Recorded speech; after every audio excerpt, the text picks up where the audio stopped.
মানুষের ভিড় একদমই আমার পছন্দ নয়, তবে তাকে কেন্দ্র করে এই ভিড় আমি ভীষণ পছন্দ করি।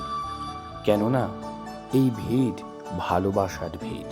এই ভিড় মানুষকে জীবনের উৎসমুখী করার ভিড়। এই ভিড় মানুষের চেতনার ভিড়।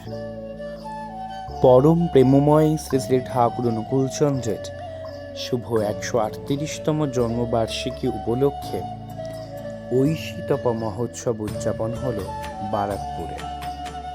এটি বারাকপুর সাব ডিভিশনের উৎসব। ঠাকুরের মণ্ডপ এবং ঠাকুর সজ্জা এত সুন্দর হয়েছে যা বলার অপেক্ষা রাখে না।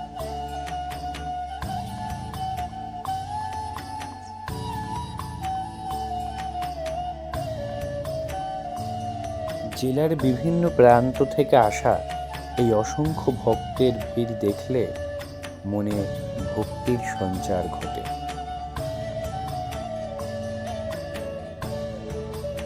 উৎসবে ভান্ডারা প্রসাদের জন্য দুটি জায়গা নির্বাচন করা হয়, একটি উৎসব প্রাঙ্গণ, আরেকটি তার নিকটবর্তী ময়দান। এবং এই ময়দানেও ঠাকুরের ভাবধারায় বিভিন্ন গান এবং আলোচনার জন্য একটি মঞ্চ তৈরি করা হয়। ভান্ডারায় সম্পূর্ণ হাইজিন মেনটেন করে প্রসাদের সুব্যবস্থা ছিল। তাছাড়াও সারা দিনব্যাপী এখানে একটি ফ্রি মেডিকেল ক্যাম্পের আয়োজন করা হয়, যেখানে বিভিন্ন বিভাগের বিভিন্ন বিশিষ্ট চিকিৎসক উপস্থিত ছিলেন। ঠিক এর পাশের দুধারের পুষ্করিণীতে সুন্দর ওয়াটার শো ছিল, যা রাত্রের অন্ধকারে আপনার নজর কাড়বে।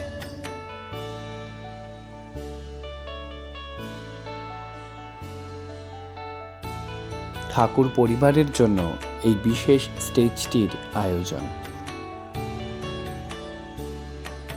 এই উৎসবে যে বিপুল পরিমাণে ভক্তের সমাগম হয়েছিল, তাতে এটা প্রমাণ করে যে তারা কতটা ঠাকুরকে ভালোবাসেন। এখানে প্রদর্শনীর মাধ্যমে ঠাকুরের জীবনাদর্শ এবং তার দর্শন তুলে ধরা হয়। উৎসবে গান বাজনার পাশাপাশি বিভিন্ন অঞ্চলের ঐতিহ্যবাহী নৃত্যশৈলী প্রদর্শিত হয়।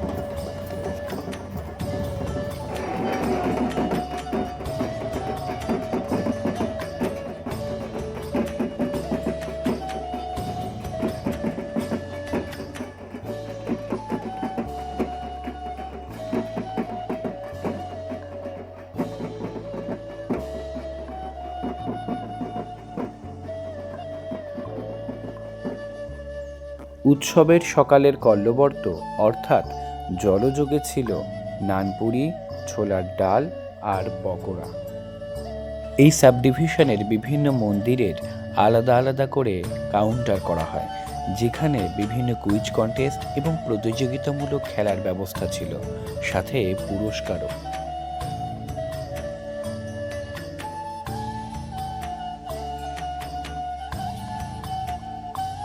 কলকাতার বিখ্যাত সেই মেহবুব ব্যান্ড। সন্ধ্যা প্রার্থনার এই মুহূর্তটি এই উৎসব স্থলটিকে যেন অন্য মাত্রায় নিয়ে গেছিল।